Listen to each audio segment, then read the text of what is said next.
Hi everyone. Our today's show is about transparency, or you can say greenwashing.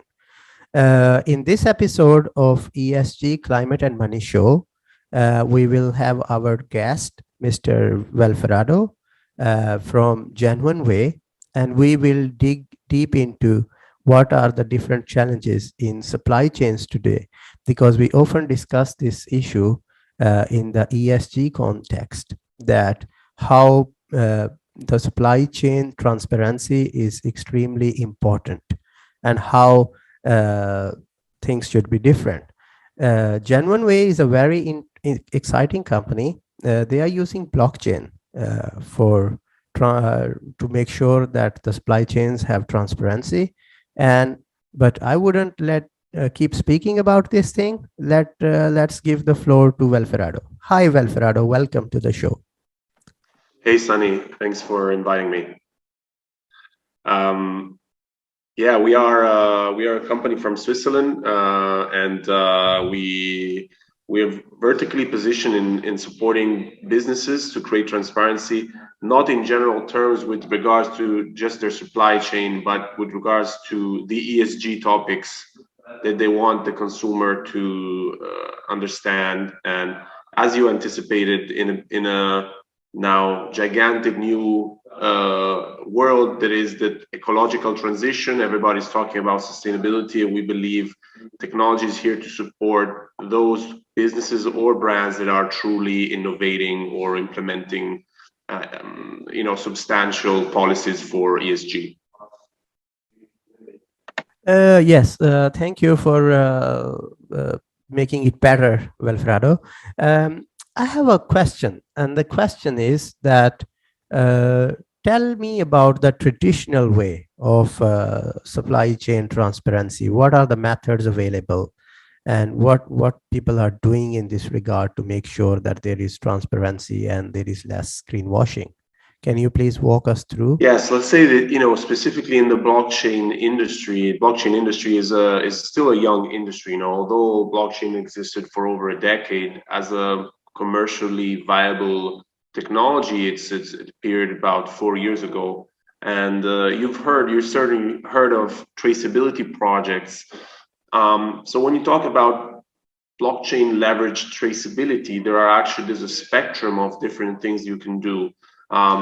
The first projects to appear on the market were actually the most complex and the most, let's say, industrialized. What, like, IBM or big providers offer to industrial companies is a live streaming on the public blockchain. So the opportunity to connect checkpoint system slash devices to provide live data pertaining to both the supply chain and the distribution chain of a product. Just to go in a specific example, it would be the case of implementing GPS locators, thermometers, or different kind of systems that are in every moment of the day of an industrial production, providing information to what is happening to the product. And this is particularly important for B2B.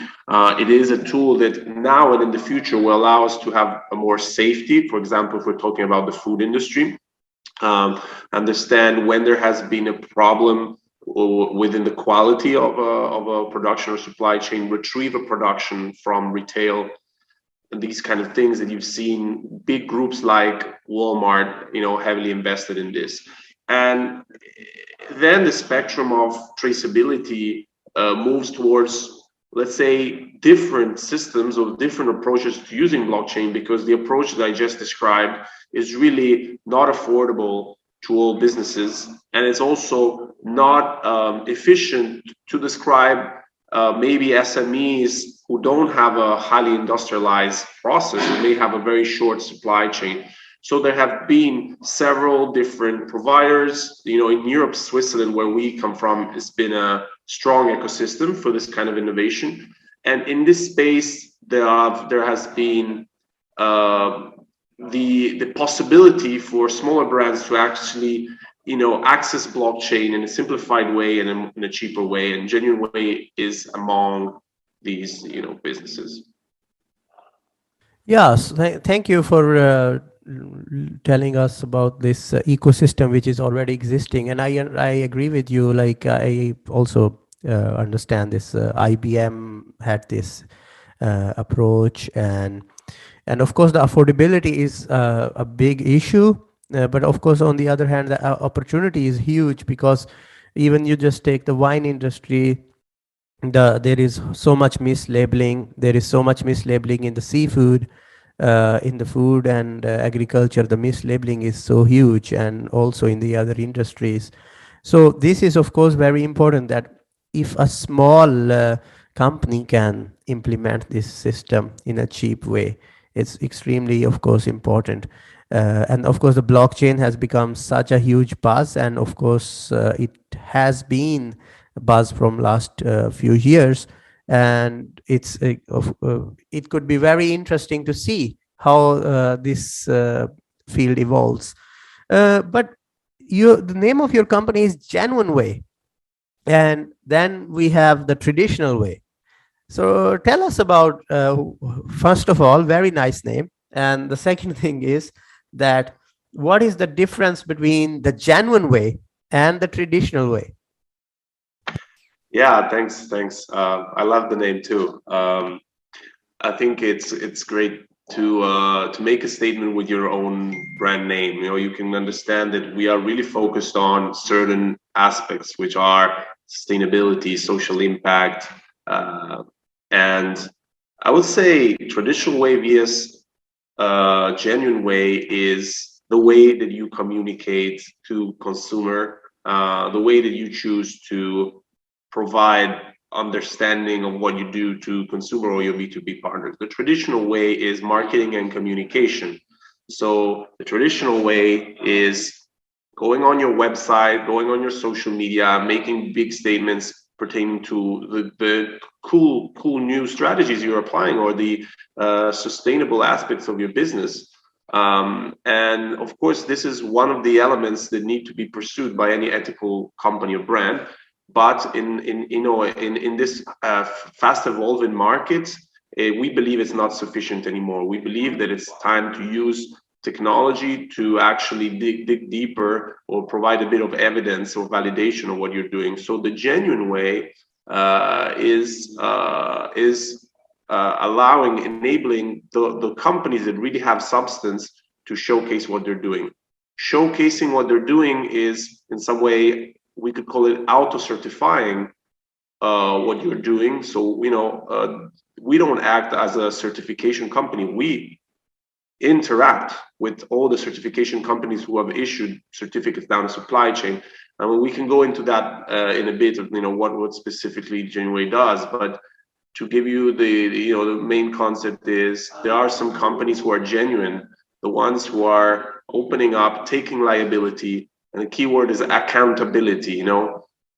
You become accountable for the statements that you want to make to the consumer. You have a circularity program, show us the results of what you've been doing. You're interacting with the NGO, show us what you've actually done with this NGO.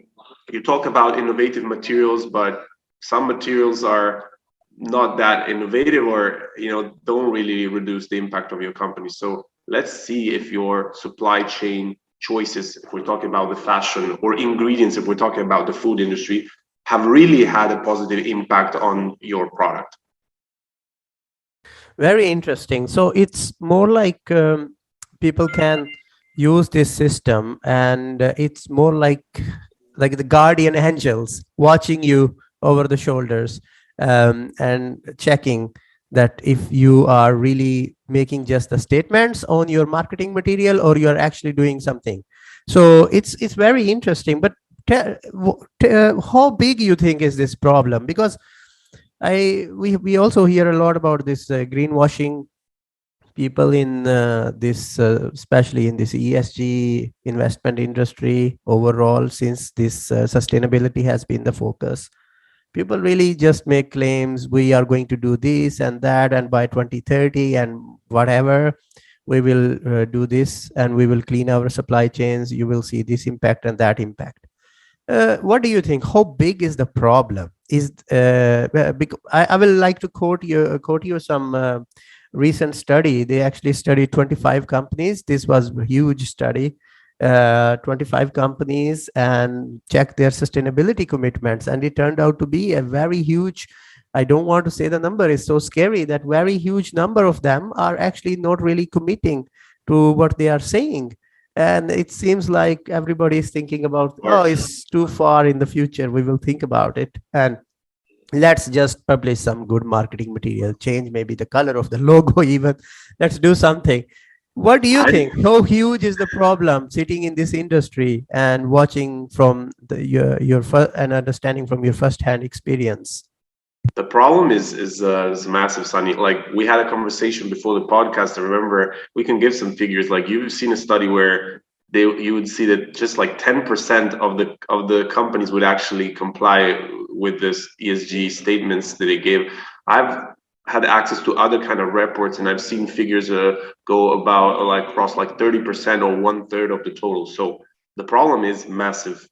Of course, you need to also distinguish the markets, you know, the industries, and you need to distinguish the size of companies. So it's specifically large enterprises who do a lot of greenwashing because they have on one side they are obliged to, you know, to reduce their impact, and they are going towards stringent goals that have been set by their board and, you know, their stakeholders. But on the other side, they don't have flexibility. It's very expensive for them, of course, and hard to substantially reduce their impact. On the other hand, you have SMEs, which is most of the companies that Genuine Way works with, and you have startups and scale-ups who are really doing stuff. You know, we just issued an award that will come out, you know, when this podcast is out, and is called the Euro Green Award, and it's selecting small and middle-sized innovative brands that have done truly cool stuff for sustainability, and it's really exciting to see everything that's been made. So the purpose, the goal is to support these businesses as well as larger enterprises that are actually cutting edge, you know, and allow them to retain their competitive advantage towards the others. Because if it's truly a problem where 80% of them are bullshitting consumers, then for the 20% who are doing stuff, there's so much to achieve. There is a gigantic new you know, market of ethical conscious consumers who are truly trying to engage with you know, with these ethical brands. And so once you set aside the talkers from the doers, then the doers can actually improve their sales, and they can penetrate you know, a market of these kind of consumers. So it's not just Genuine Way who's going to be doing this. I think that there's an ecosystem of tech providers and different, and even agencies and a lot of other companies that are or VCs that are investing to support these companies and to accelerate the evolution of consumerism by, you know, green lighting these kind of businesses. Perfect. Yeah, it's a really, yeah, good that, and I really like this, that if the focus is only on the big caps and the listed companies, of course, there is so much people are missing out there. And if there is a way to solve these issues and make it from the start, like if the SME is doing it, if a startup is doing, it's also, some people are also discussing about this thing that ESG implementation, or actually this sustainability parameters implementation, is much more easy for a small company. And then you have these VC funds and PE funds, which can actually also play a big role in making sure that the companies they are investing in are fully understanding from the start. And that is actually going to be very positive change in the near future, definitely. But it's very interesting to overall to listen to your these thoughts, and how genuine way is really doing genuine things versus the traditional things.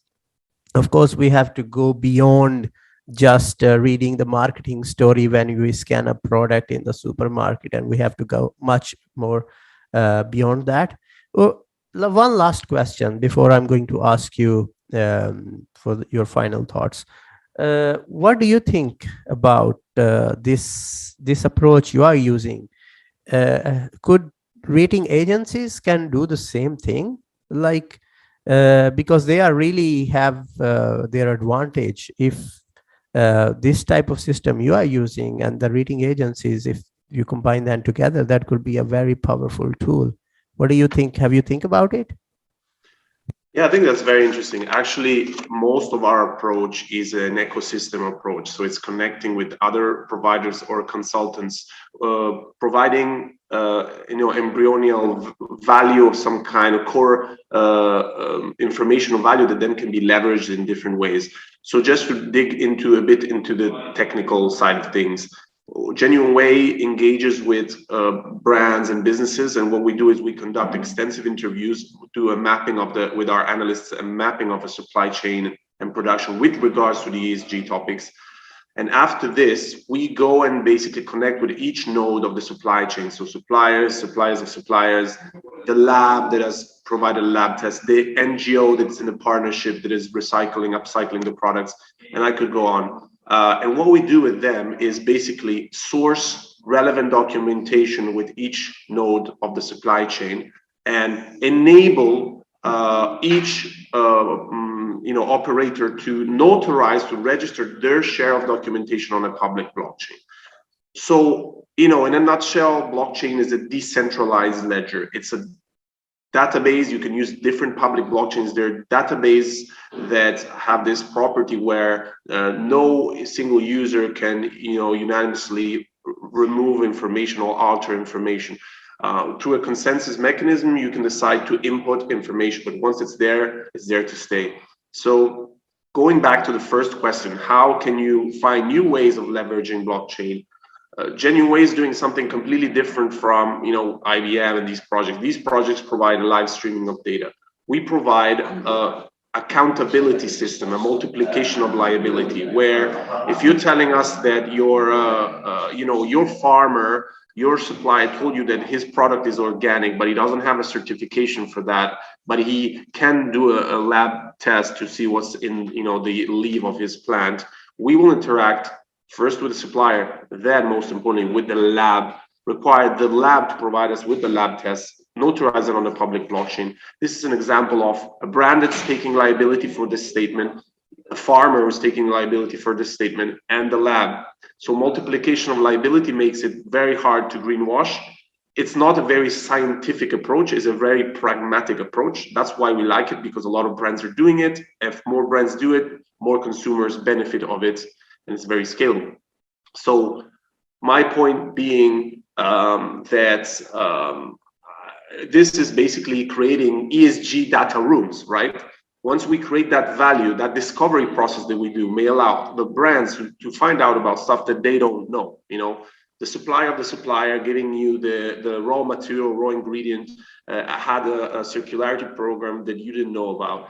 This value can be leveraged, as you said. It can be provided to the rating company, can be provided to the consultant that's taking care of your GRI sustainability report, or it can be used to speed up certifications that you're trying to get as a business, or B corporations and stuff like that.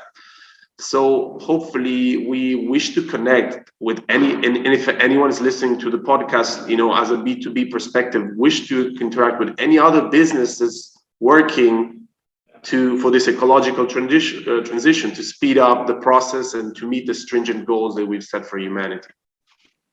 Perfect. It's very, very interesting, and really looking forward to see your journey in this going forward.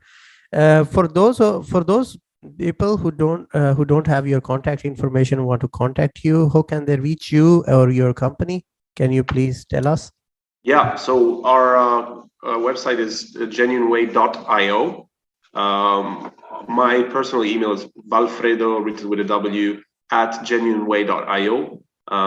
We're based in Switzerland and Italy, and we're very excited to. We're specifically focused on Europe as an ecosystem, and we're very excited to connect with anyone. Perfect, Welfredo. Thank you for coming to ESG Climate and Money Show. Everyone, this was Welfredo from Genuine Way. Hope you enjoyed this episode. Thank you and bye bye.